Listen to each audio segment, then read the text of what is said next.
Welcome to the ReaderHouse Author Roundtable, where authors from all walks of life come together to discuss the trials, tribulations, and triumphs of publishing their books. I'm Alice Stockton Rossini. Join us here every Saturday night at 8 o'clock, or listen to our podcast anytime on Spotify, Apple Podcasts, Stitcher, TuneIn, and PodServe, just to name a few. The Author Roundtable is sponsored by ReaderHouse Online Bookstore, where independent new authors come first. Kathy O'Dare was a child star who appeared on a number of TV shows, including Happy Days, The Brady Bunch, and as one of the Sour Grape Girls in the Banana Splits adventure in the early 70s. But her career didn't last long. Now we know why. Her brother, David F. Dorazzi, has written a loving tribute to Kathy, and in the process raises awareness of mental illness in his book, Is Everybody Happy? The Untold Story of Kathy O'Dare, a Hollywood starlet, and her struggles with mental illness. You come from a very talented family, David. You know, I decided to write when I hit my 60s. And I figured, I've been very successful at what I've done. I've been the Top Gun salesman for 3 major corporations throughout the United States for, over 35 years. And, financially, I've been doing okay and very well, actually. And my mom died about 13 years ago.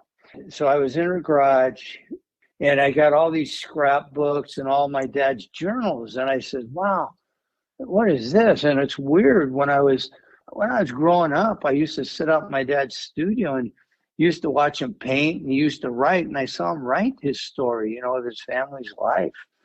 And, he was born Italian immigrant family that came to America, and he had the in-between artist. My dad was first cartoonist, animator for Walt Disney for Snow White. He had his own TV show on KTLA for 5 years. He was on KHDA radio and won an Emmy for his Uncle Tony O'Dare, first cartoonist of the year. And he wrote about every little thing. He had all these articles, and that's why I put the first one together, The In-Between Artist. Okay, that was your first book for Page, right? Yeah, my dad was the first in-between artist for Snow White for Walt Disney, and he created Dopey. And he has, he's done amazing things, but he had 5 nervous breakdowns, 37 shock treatments. And then he got on TV after he suffered all this stuff and was all in the family, Sanford and Son.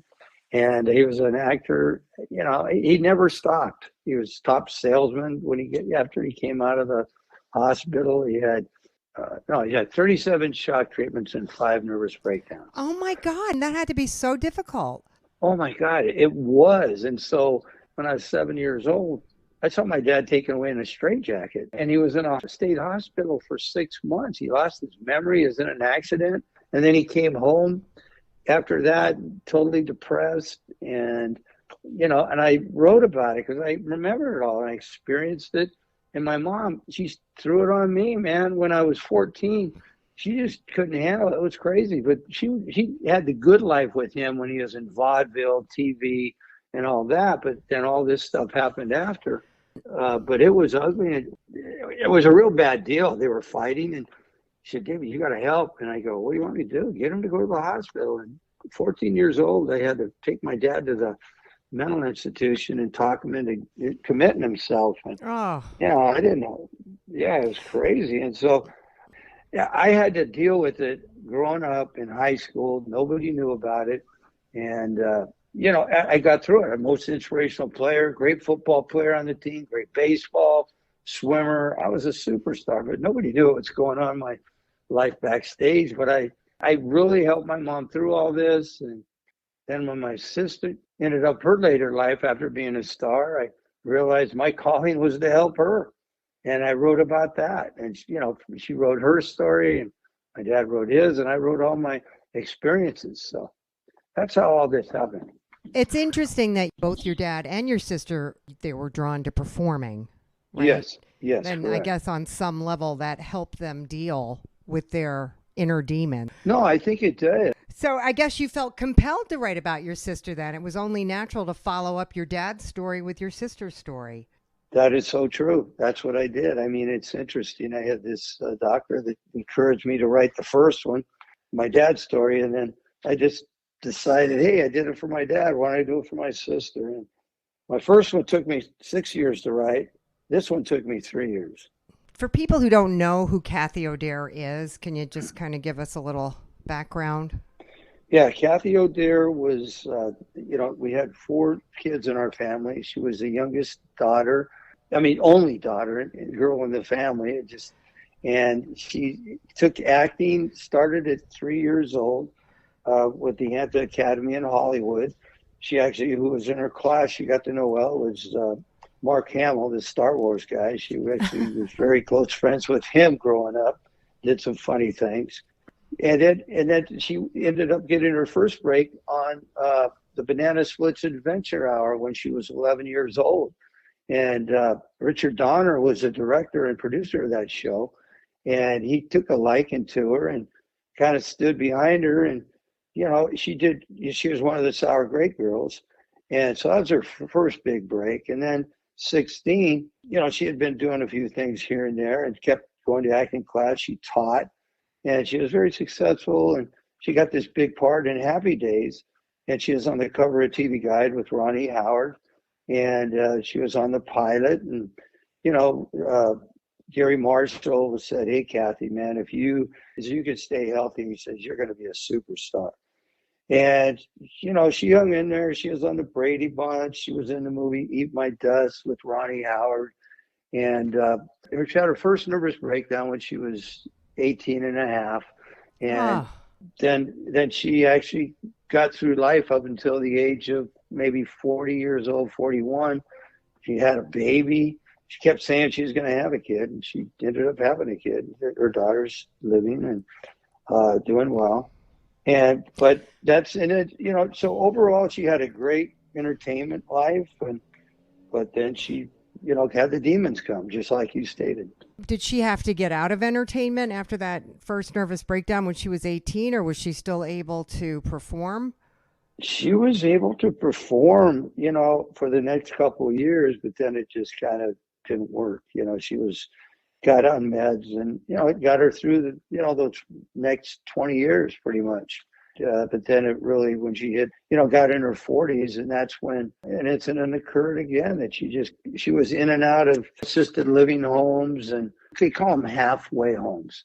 And I kind of walked her through that. I stayed in touch with her as much as I could. I talked to her, once, twice a week. I'd go see her every couple of weeks. We'd hang out. I'd listen. And, I kind of got her through those years, and she had an okay life, but it was funny things that happened. A lot of them are in the book, and a lot of my experiences and growing up with her, how great it was. At the same time, all the things that happened in her lifetime. But I think it's a great read. It's real life. And a few years back, even for my dad's book, nobody even talked about mental illness, but now it's such a big topic. And I figured, why not? Like some people say, I looked at it like some people would say, why would you write about that, about your sister? Because it's life. And, there's a lot of great things that happen too. I think people see themselves, right? Correct. And it makes them not feel like they're all alone.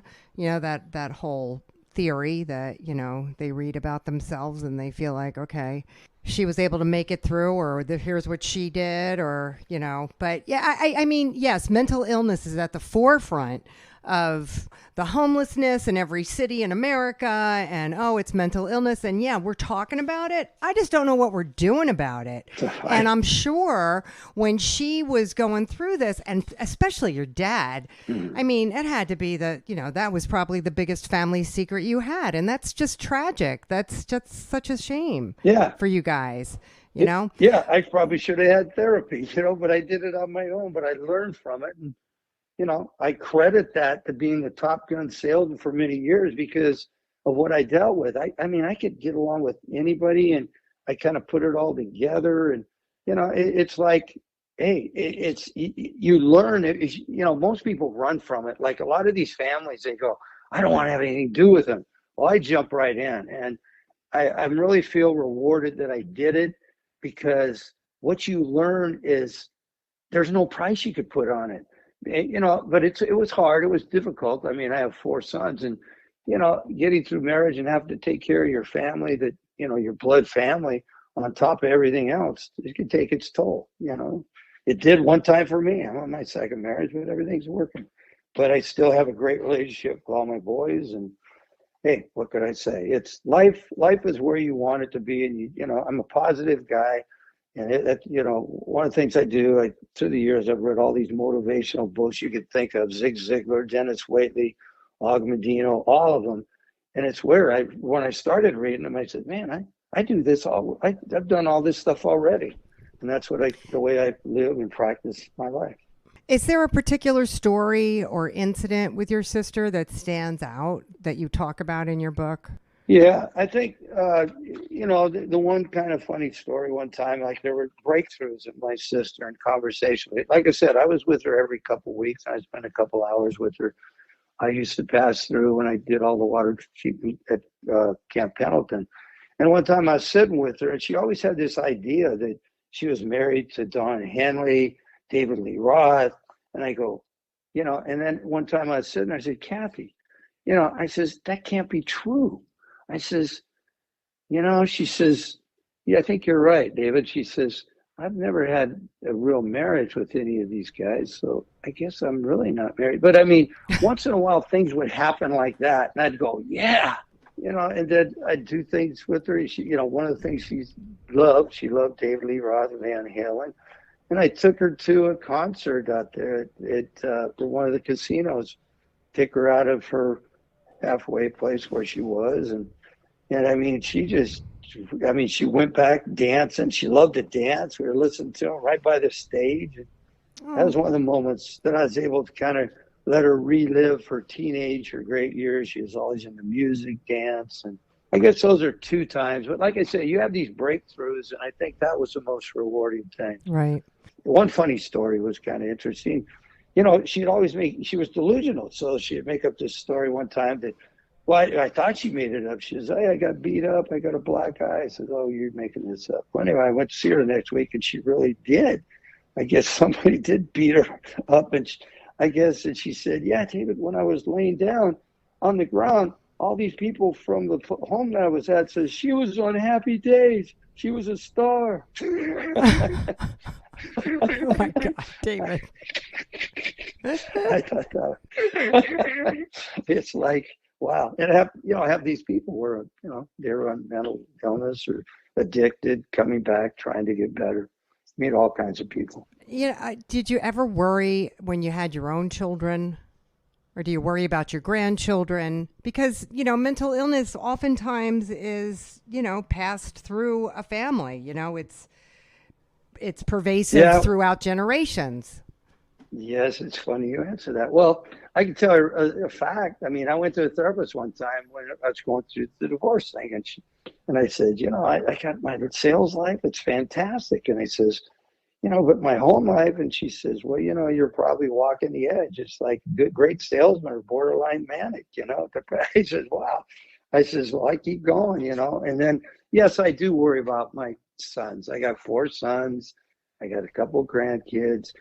And I look closely at just different activities that are going on, and we'll see. I mean, knock on wood, so far, they all got great jobs, but there's been some ups and downs, and sometimes I wonder. Yeah. And I hope, and I try to support them as much as I can, and, not financially, but, when I see something happening, man, I jump in. I mean, I had one son that had something traumatic happen to him a couple of years ago, and he thought it was all over, and he went through all kinds of things, but he's back. He's okay now. So hopefully it won't take off like it did with my sister and dad. It got worse, but they always say sometimes as they get older, it gets worse. So that's what you got to work. Is there any amount of medication that could have helped your sister live a normal life? Do we have better treatments now? Yeah, yes, we do. I mean, it's interesting you asked that. When my dad, I was reading on it the other day. It's interesting. They say lithium is still the number one thing for mental illness. And when my dad, manic depressive, and my dad passed, before he passed just shortly, he kind of came down a little bit the last year, and they gave him lithium. So that seemed to work. But my sister, when she was in the halfway home, they experiment on all kinds of drugs with her. Yeah. And I mean, one time, and one of the bad things, some of the drugs you put on a lot of weight because it affects all your hormones and everything else. Right. So to answer your question, they've made some progress, and it's interesting. I have a cousin that's a big psychologist, psychiatrist down in Texas, and we've talked about it. And she even says it. There are some things, but people got to take them, and a lot of people don't want to take them because they don't feel right. They get all down and depressed. Right. Yeah. And some of them even get suicidal. And it's like, it's still experimental. They haven't really discovered anything yet. I mean, I try to keep up with it. And, all the stuff my sister had, and I read about it. And yeah, I guess you got to hope and pray someday they will. But, and like you said, all these people on the street for years ago, they didn't do anything about them. I remember when they closed all the mental institutions, I said, what are they doing? Mm-hmm. And it's like, now they're out on the street and the mayors are going to solve it, right? Yeah, nobody saw. Yeah, no, it's just crazy. It's crazy. And if these people had their wits about them, they wouldn't want to be where they are. Like, no, I don't think they choose to be there. It's nobody knows what to do. Which brings me to my next question, and that is, how are you telling people about this book? You're a sales guy. What are you doing? Yeah. Well, I'm trying to, I'm going on social media. I have my website, davidfderazzi.com. And then how do I present it? I present it. I'm trying to get with the mental organizations. I mean, good. All these people want me to give talks on it, and that's where I want to go with it. I want to help people. Any money that I make or whatever outside of my normal day to day, man, I'd like to donate and do something for mental illness. And I guess that's what I'd like to see. That would be my goal, because it's out there and nobody's talked about it. Like you said, I hid it for so many years, and it's like, hey, man, it's part of our family, our friends, our life, and you can't run from it, but we got to help them. I don't know how they're going to build all those houses for them, but I don't. That's what they're saying. All you can do is start from where you are, and, it sounds like you're doing just that. Really, David. Yeah. You've done a really good thing. Well, thank you, Alice. It's been great. You have a great day. Okay, you too. Bye-bye. A public servant for 30 years working for the great state of Wisconsin, Rita Williams Atkinson enjoys writing full-time now and was captivated by a real-life event at a Milwaukee hotel that inspired her to write a piece of historical fiction entitled Of the Embers. There was actually a girl that I worked with that was telling me about this hotel fire and people falling on the telegraph lines and ladders getting stuck and the register for the hotel being lost in the fire, so they didn't even know who was there at the time. And I researched it a little further, and it's like, nobody has written anything about this event, and it's just crazy enough it might make a good book. Sounds like it was just forgotten. It was. There were a lot of newspaper accounts of what had happened at the time, but then it just kind of fell into the darkness of the past. I was surprised that nothing had been written on it before that I could find anyway. Why do you think that was? I'm not sure. I mean, the newspapers carried the story originally in quite a depth. And then every year or so, the Milwaukee newspaper would revisit it, on the 1-year anniversary, on the 5-year anniversary, and so forth. So it was top of mind for a few years, and then it just kind of evaporated. Was it a spectacular blaze? It was. You could see it for miles, and just the loss of life. I mean, there were giant funerals and big award events for the firefighters, and it was quite a news story at the time. Isn't that interesting? And then it just kind of all fades away. Yes, it seemed to. Yeah. So you kind of got to play detective. I did. I did some research on the hotel, and then that led me to research when I was developing my characters and so forth on what people wore, what people ate, what other hotels were in the area. People had to get to this hotel somehow. How was that happening? So I just started digging into it and pulling through the threads of who was there and why they were there. There were bits and pieces of historical accounts available that really made the mystery deepen. So you said among the guests were General Tom Thumb of sideshow fame. Yes. Before I researched the book, he was kind of a two-dimensional character because I didn't know much about him. But I discovered that he started in show business at the age of 4 with P.T. Barnum. And the different twists and turns that his life took and his marriage, there was a lost child along the way, a gambling addiction. He's a very rich character that isn't this innocent, cartoonish figure that I had expected. What was he known for? He was known for being 2 feet tall, as a sideshow initially as an adult, and then he was known for stage acting. Huh. So who else? Focused on 5 or 6 individuals that were in the hotel at the time. And they were all people that I could establish were there, and I could also establish whether they survived the fire or not. And what I couldn't find about them, I made up. So how's the story go? Well, it opens up with one of the chambermaids who had started work there as a teenager, escaping from the fire, and how she did it. So she's introduced in chapter 1, as is the fireman that rescued her. And Tom Thumb is also introduced a little bit in chapter 1. So you start right in the midst of the fire. And then it goes on in the next chapters investigating the childhood of main characters, how they got to the fire, what brought them there that day. And it kind of winds up with where the survivors ended up and how this life-changing event changed them in the future. Some of the characters are from rural Wisconsin farms. The chambermaid that I mentioned is from a rural Wisconsin farm, as is her roommate. The servants lived on site in this hotel on the 5th floor. So they came from there. There was an actor and his wife who were both stage performers in a traveling troupe. Some of them were from Wisconsin. One of them was from the Chicago area, so semi-local. Tom Thumb was originally from the New York or Connecticut area. There were railroad workers who were fairly local to Milwaukee, like the train line brought them into the Milwaukee area. And a lot of the servants were German speaking or directly from Germany before they came to the hotel. What was this hotel? You describe it as it was a premier hotel? It was considered one of the top 5 hotels in the country at the time. And it was 6 stories tall, covered an entire city block. It had the dark woodwork and the brocade wallpaper, gas lighting, because electricity wasn't really available at the time. Red carpets on the floor, very rich rooms. A lot of the rooms had individual fireplaces for the guests. And then the servants' quarters were mostly on the 5th floor for the women and mostly on the 6th floor for the men. And those were still luxurious in the eyes of these farm girls that had come to work there.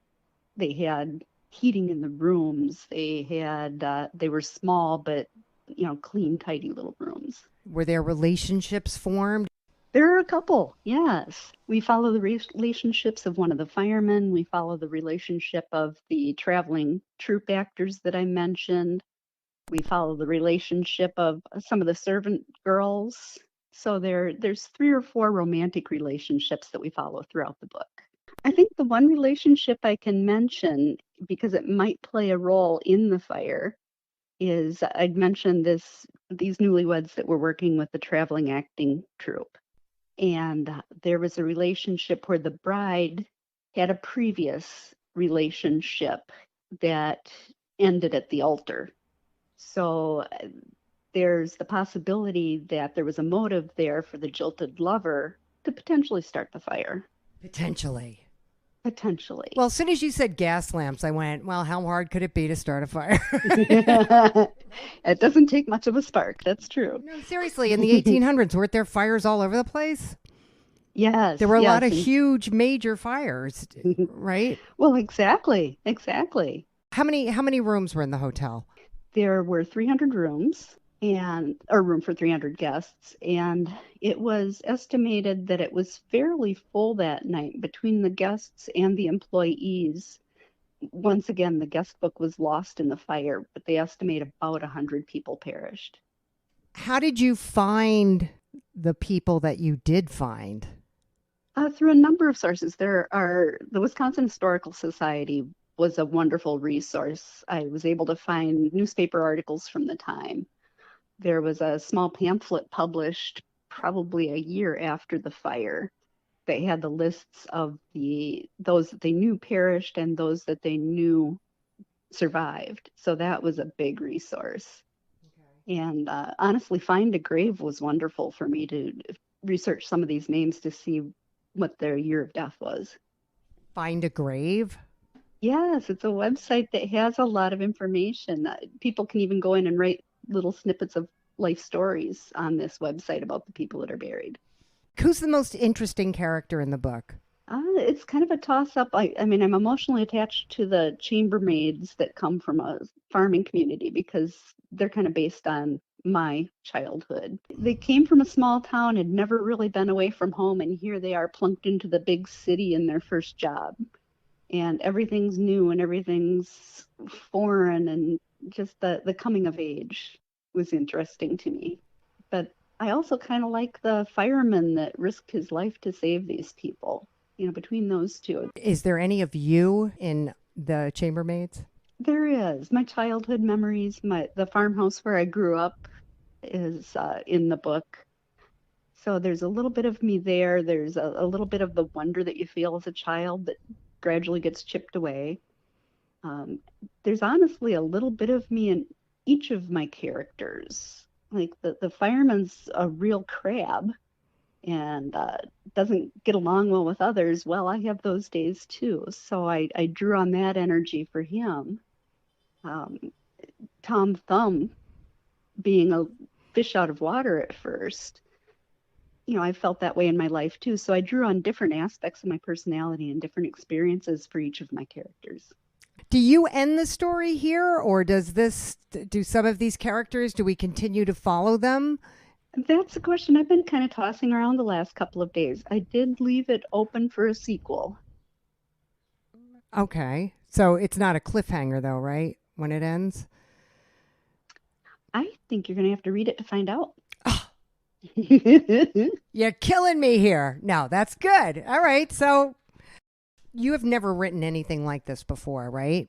This is my first novel. It's your first novel, but when you say you've been writing, or you just been writing short stories pretty much?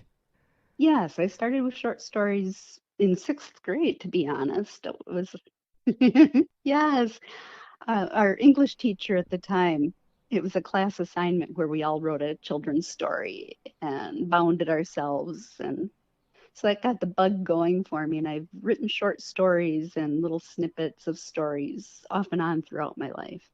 I had started a couple other novels and scrapped them. But this is the first one I've taken through to the end, probably because this is the first time I actually had time.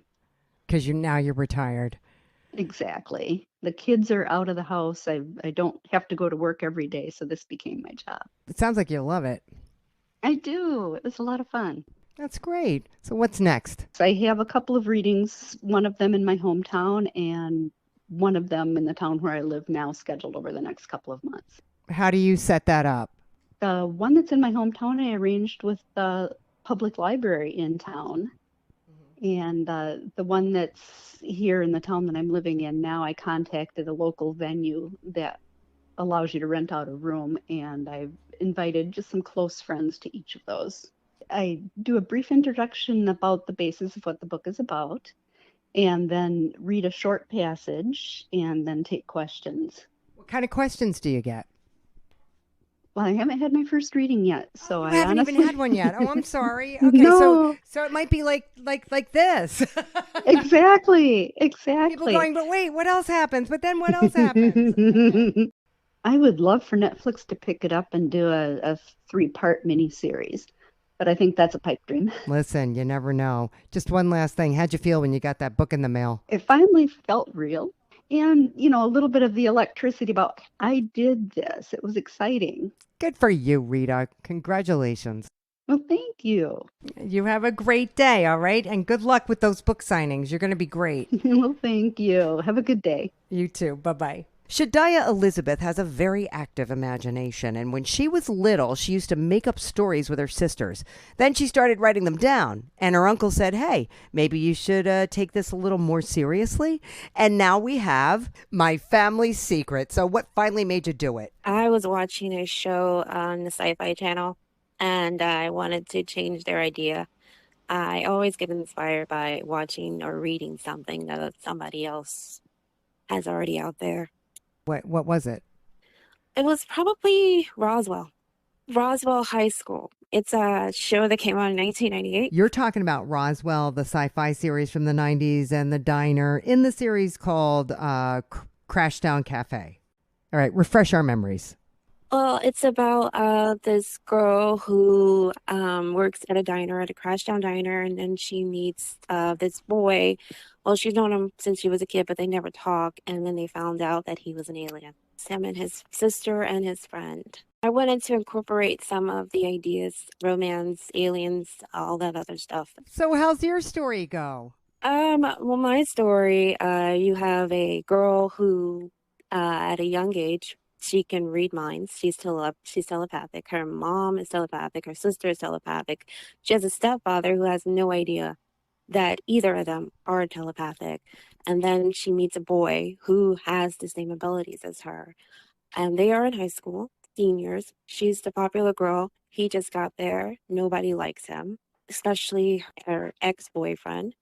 So she makes nice with this new guy. Yeah, she and him, they become friends, but they're told to stay away from each other because of her ex-boyfriend and him they have a history. They do not get along. They don't like each other. So, of course, they still talk to each other because he's the only person that she knows outside of her family that has the ability to communicate with her via telepathy. And then he had to transfer to that school because he used to go to boarding school, but he was kicked out of boarding school after an altercation with a teacher who also followed him over to this new school. So do they lose contact? They stop talking for a minute, but it does not last that long because they kind of feel drawn to each other. At the same time, she's given an assignment to, family tree, but her mother does not want to tell her anything about her father. Oh. Yeah. Why? Because it's a secret what happened with her father. All right, I have one question. Okay. If you're telepathic and you can read people's minds, how do you keep a secret? Her mother blocks her mind. You can block it? Yes. Oh. And I'm thinking like your character and this guy, can't they keep communicating even though they're not in the same sphere anymore? They can communicate with each other via telepathy, but he is kind of skeptical because he believes that somebody else is there that can also do the same thing as him. He's skeptical about his new teacher because his teacher was the reason he had to leave, but everyone thinks that he's the reason that he had to leave the school. But it was his teacher. It was his teacher. He forced him to leave. Where do we go from there? From there, those two, they investigate the teacher. Oh. They investigate the teacher. And at the same time, she's also trying to investigate her father or investigate her origins, where her father is. She's a busy girl. Yes. It's funny because that's not really, I don't know. I think, don't you think people are telepathic? Like, do you really think that's a supernatural thing, or is it just like some people really can do that? I really do think that some people have the ability to communicate telepathically, but their powers also evolve as the story goes on, the closer they get to each other. Yeah, so my whole story is about secrets. Everyone has a secret. The mother has a secret. She's trying to protect her family. He has a secret. Basically, I think that my story is that you shouldn't keep secrets. You should tell people.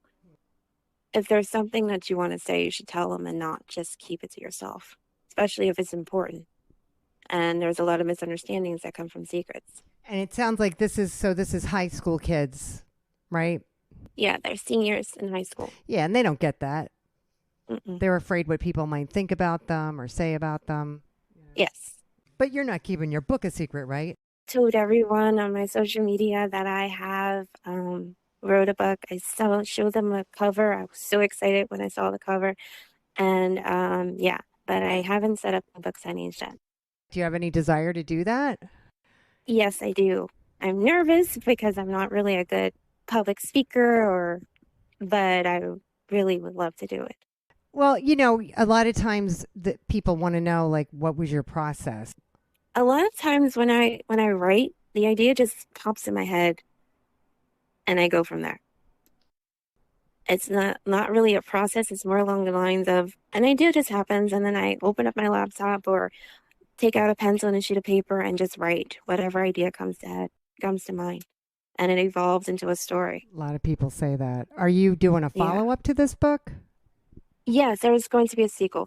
And this one was also, to be honest, this story was a thesis. A thesis? Yes, it was a thesis. I had to, when I was in college, I had to write a story for one of my classes, and it was like a 5-page story. And then they said that at the end of it, we had to write a thesis, which was like 180 pages or 75 to 100 and something pages. And I chose this story and evolved it from there. What does that entail? So with the thesis for undergraduate, it had to be 75 to 100 and something pages. There had to be an ending. Since it was a creative writing thesis, I can write about whatever I wanted to. And then you decided to expand on it even more? Yes. Expanded on it, changed it. It took me about a month to write it, but it took me probably about 5 months to actually fix it. Well, how did people respond to it? My teachers loved it. We were able to submit like chapters or what we had to our other students on discussion boards and the comments on it. So they helped me a lot with my developing process of this story. That's great. Mm-hmm. You didn't have a choice. No. And also, the high school students, I would think, would love this. Mm-hmm. Yeah, that's my target audience. My target audience are young adult high school students, mostly people who like sci-fi. Yeah. And not being afraid to tell people stuff. Mm-hmm. Sometimes it's worse to hold it in than it is to get it out. Yes. Are you in the same town that you graduated from? Yeah. So could you go back to your old high school and say, hey, I wrote a book? I could do that. Do it. I could do that. It's like a couple of miles away from me, so I should do that. I think some of my old classmates are now teachers, so. Yeah. And you know what? Anything that inspires kids to read and write is a good thing. Mm-hmm. And you're a shining example of just that. Yeah. What'd you get your degree in? My first degree was in communications, and then I went back to school and got a master's and an MFA in creative writing. Oh, that's what you got to do. Yeah. So you could actually teach creative writing. I don't want to teach. No, I don't blame you. Me neither. If you were with kids who actually are interested in writing, maybe you'd feel differently about it. Maybe. You know? Yeah. Anyway, it sounds really interesting. I'm also learning how to write scripts. Good. Yeah. Oh, good for you. You're finding your way. Yeah. All right. It was really nice talking to you. Thank you so much. Thank you. We hope you enjoyed this edition of the ReaderHouse Author Roundtable, where authors from all walks of life come together to discuss the trials, tribulations, and triumphs of publishing their books. I'm Alice Stockton Rossini. We hope to see you back here every Saturday night at 8 o'clock, or listen to our podcast anytime on Spotify, Apple Podcasts, Stitcher, TuneIn, and PodServe, just to name a few. The Author Roundtable is sponsored by ReaderHouse Online Bookstore, where independent new authors come first.